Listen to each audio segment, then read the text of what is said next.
Chers Douvraises, chers Douvrais, nous allons bien vite oublier 2020, marqué par une pandémie improbable qui a modifié de façon importante notre quotidien, nos relations familiales, amicales et professionnelles.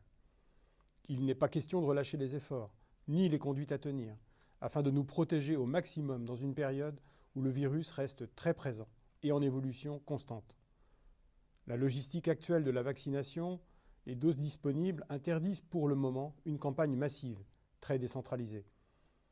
La complexité de la situation fait que les mêmes qui ont pu s'inquiéter de la rapidité de conception du vaccin, aujourd'hui reprochent la lenteur de la mise en route du dispositif, qui vise prioritairement à privilégier les plus vulnérables.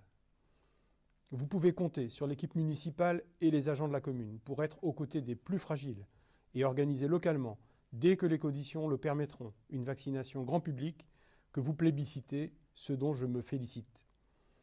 Je compte sur vous pour maintenir dans les prochains mois une attitude sérieuse et respectueuse des consignes collectives indispensables à ce stade.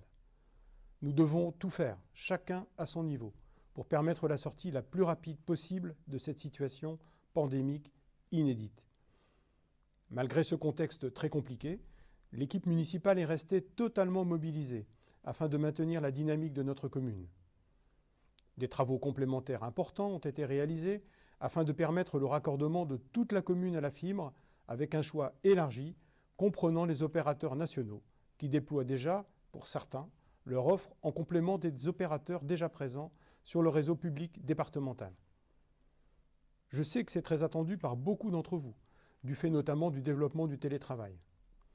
Nous avons préparé, en lien étroit avec l'association Le Foyer, le chantier du futur cinéma, qui doit débuter au plus tard en septembre 2021, grâce au financement important que nous avons pu mobiliser auprès de l'État, de la région, du département, de la communauté de communes et de l'association elle-même.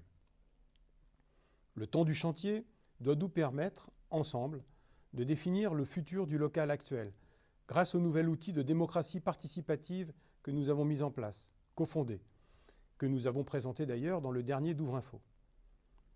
Vous aurez ainsi, au-delà de l'ouverture des commissions et des réunions publiques, que nous pourrons, je l'espère, reprendre courant 2021, un outil pour participer directement, par vos contributions, au bien vivre à Douvres. Nous avons pu réaliser l'effacement de réseau de la Froide-Rue et de la voie romaine, mais aussi le traitement de l'eau potable et du pluvial. Nous poursuivrons la reconfiguration de la voirie qui doit permettre de sécuriser les cycles et les piétons. Parmi les principaux chantiers de 2021, nous réaliserons la reconfiguration et la sécurisation de la traversée de Tailleville, la remise en état de la promenade Thomas, après avoir effacé le réseau de moyenne tension, et la première des 2 tranches d'effacement de la route de Bretteville. Nous avons par ailleurs été sélectionnés avec nos amis Lutin et Courcelet sur un projet commun financé par l'État qui participera au développement harmonieux de la commune et au maintien de son rôle de pôle principal. La préservation d'un équilibre maîtrisé entre développement urbanistique, commercial, de l'emploi et des services reste le fondement de notre stratégie de développement durable et celle du bien vivre que vous êtes nombreux à nous témoigner. Malgré le contexte très compliqué, l'équipe municipale et les agents de la commune, que je remercie pour leur engagement sans faille, font le maximum pour maintenir une dynamique qui préserve l'attractivité de la commune, son éco-responsabilité et sa solidarité envers les plus fragiles. Je vous souhaite à toutes et tous, au nom de l'ensemble du conseil municipal, une année 2021 où santé, bonheur et réussite seront au rendez-vous pour vous et tous ceux qui vous sont chers. Je formule le vœu qu'elle soit également celle de la convivialité retrouvée. En attendant, restons vigilants et respectueux. Gardons le cap, veillez sur vous et protégez les autres.